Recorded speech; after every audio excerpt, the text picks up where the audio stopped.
पुत्र व्हावा ऐसा गोंडा ज्याच्या तिन्ही लोकी झेंडा।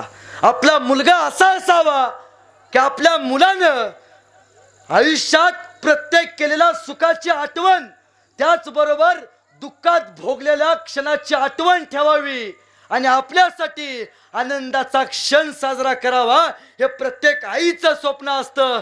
त्या आजीचं स्वप्न पूर्ण करण्यासाठी मुलांबरोबर त्यांचे नातू सुद्धा धडपडले। आज तुम्हाला वाटतं आपल्या आजीला नातवांनी हाक मारावी, यासाठी सुनांनी पहिल्यांदा आपल्या नातवांना आजीच्या ताब्यात दिलं पाहिजे। आजीचा पदर फाटका आहे, पण आजीचा पदर संस्कार देणार आहे। आजीचा पदर मळका आहे, पण आजीचा पदर मायेचा ऊब देणार आहे।